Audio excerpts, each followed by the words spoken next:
Badlands, directed by Terrence Malick, has long been one of my favorite films. Although Martin Sheen's terrifying portrayal of cockroaches will never be forgotten, I recently learned this. In reality, the 1973 masterwork features two Estevez brothers.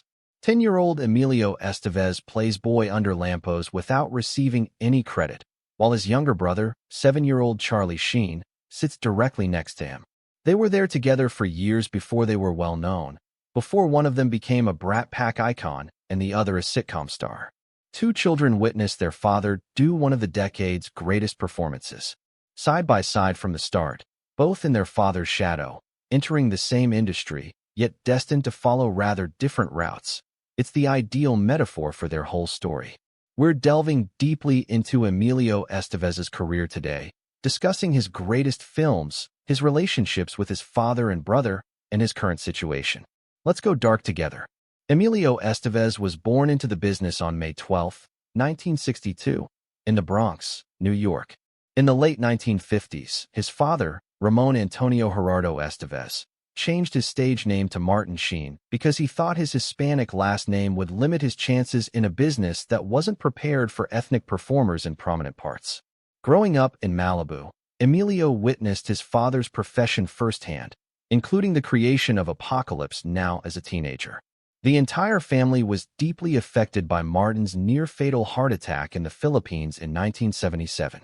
Emilio has talked about how the event made him more cautious about the roles and projects he would pursue since it taught him the emotional and physical toll that acting can entail. It wasn't an easy decision to stick with the Estevez name. Emilio has revealed in interviews that his father, who felt terrible about changing his own name, really urged him and his siblings to use their given names. Emilio explained that he made a decision because he felt compelled to, but he didn't want us to feel the same way. For the young actor, maintaining the name became a source of pride. Emilio and his younger brother, Carlos, Charlie Sheen, have an interesting and nuanced connection. Both were attractive, gifted, and made their Hollywood debuts in the early 1980s. Their methods couldn't have been more dissimilar. Charlie made the decision to adopt the Sheen name and actively pursue mainstream celebrity, just like his father had done. Emilio took a different approach, retaining Estevez while initially favoring more unconventional, independent endeavors. Despite their affectionate remarks and interviews, there was real competitiveness between them. In their early professional lives, they both tried out for The Breakfast Club, where Emilio was cast as Andrew Clark. Charlie, however, was not cast. Crew members saw their competitive energy while working together on Young Guns and its sequel, with each attempting to steal sequences from the other. However, there was also a strong sense of fraternity. Even as Charlie's career took off with Platoon and Wall Street, Emilio remained protective of him. Emilio provided individual assistance while keeping a cautious public distance when Charlie started to struggle with substance misuse in the 1990s and 2000s. He has been cited as saying that during Charlie's darkest moments, he had to learn to love his brother from a distance since he knew he couldn't save someone who didn't want to be saved. In a lesser-known tale, Emilio and Charlie struck a deal in the middle of the 1980s, when their backpack renown was at its peak. No matter how successful they grew, they decided that they would never allow their Hollywood ego to get in the way of their family dinners while they were both in Los Angeles. Martin Sheen claims that despite challenging times, they fulfilled their commitment for years. This ABC television film, in which Emilio co-starred with his father Martin Sheen in a potent drama about the juvenile justice system, was his first significant credited role. Estevez gave an eerie performance that highlighted his talent and potential as Danny Caldwell, a teenager whose one night in jail turns into a nightmare that lasts for a month. Danny's father decides to discipline him by letting him spend the night in jail after he rear-ends a police car while intoxicated. However, what comes next is a plunge into the harsh reality of the system. Critics applauded Estevez's portrayal of a young man's increasing brutalization, and the film received a Golden Globe nomination. It was a strong debut that demonstrated how both performers were enhanced by working with his father. As previously stated, Emilio's uncredited film debut occurred in 1973 as he was standing beneath a lamppost and watching his father's character drive by in Badlands. However, his first significant role was in the 1982 adaptation of S.E.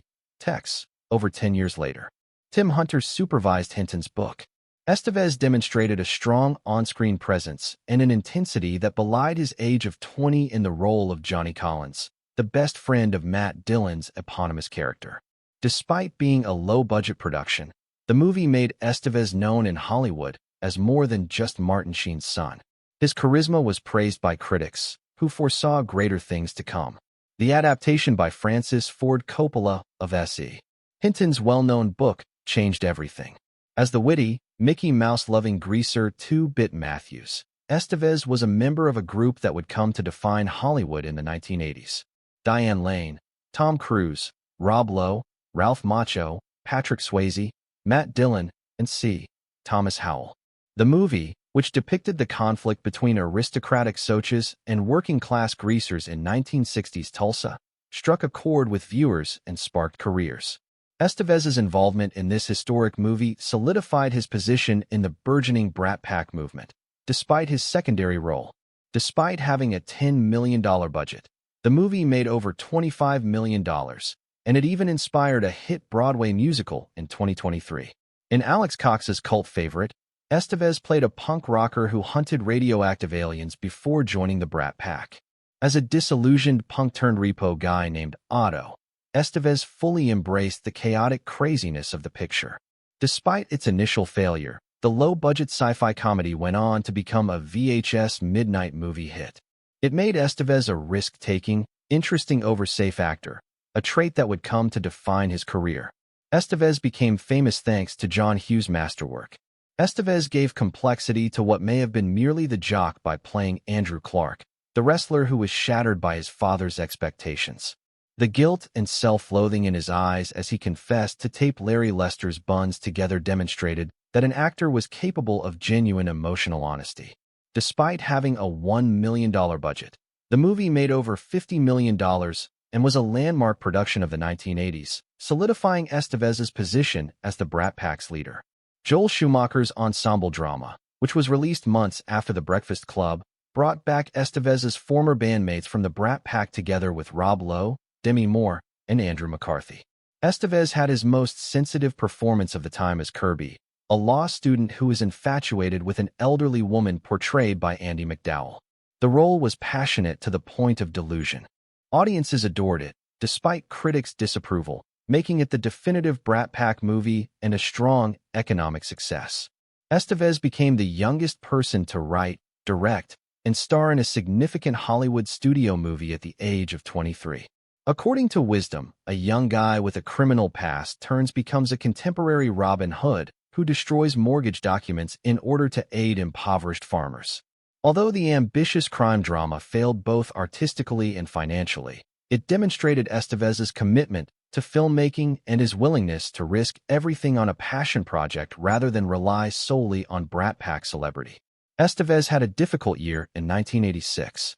He starred in Stephen King's directorial debut, Maximum Overdrive, a campy horror film about sentient killer machines, following the failure of the ambitious Wisdom.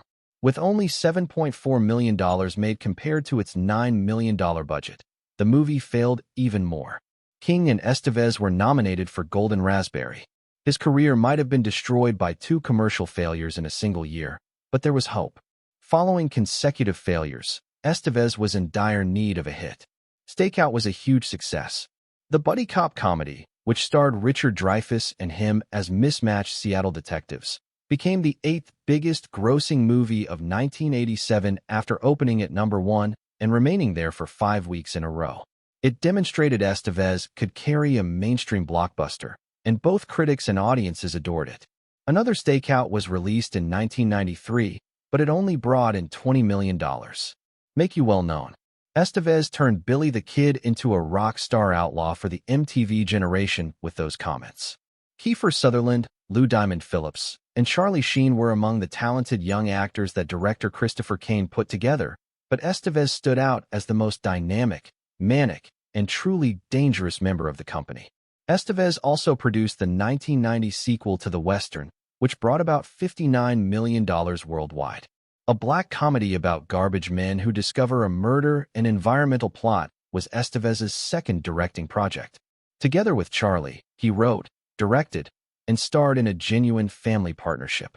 As a shell-shocked Vietnam veteran, Keith David almost steals the show, and their sibling bond is evident.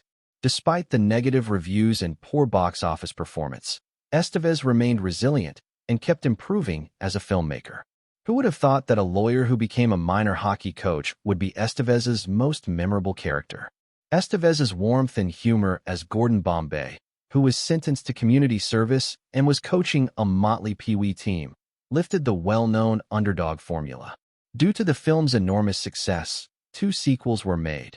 D2 in 1994, which brought in $46 million, and D3 in 1996, which brought in number 23, an NHL franchise, and a Disney animated series. Coach Bombay was just as big of a hero to kids in the 1990s as Billy the Kid. Decades of residual revenue were made possible by Estevez's astute profit participation agreement. Estevez enjoyed this wide-ranging parody of Lethal Weapon, collaborating with Samuel L. Jackson and featuring numerous celebrity cameos, such as Charlie Sheen. The joyously foolish comedy debuted at the top of the charts and became a strong commercial success. Despite the clear disapproval of critics, the turnout demonstrated Estevez's ability to provide wide comedy. Estevez had directed 2 pictures by 1996, with varying degrees of success. After a 6-year hiatus, he returned to director with The War at Home, a drama about Playboy Martin Sheen, a Vietnam veteran battling PTSD. It was very personal to direct his father in a way that mirrored Martin's experience with Apocalypse Now. Estevez made a comeback with his most ambitious film, an ensemble drama set in the Ambassador Hotel on the night of RFK's 1968 assassination, following years of smaller endeavors.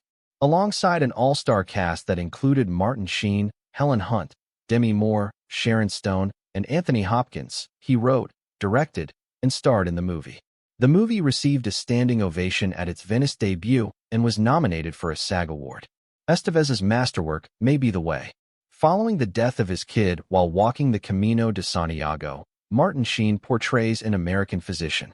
The film, which Emilio wrote and directed, is a profound meditation on fatherhood, faith, and bereavement.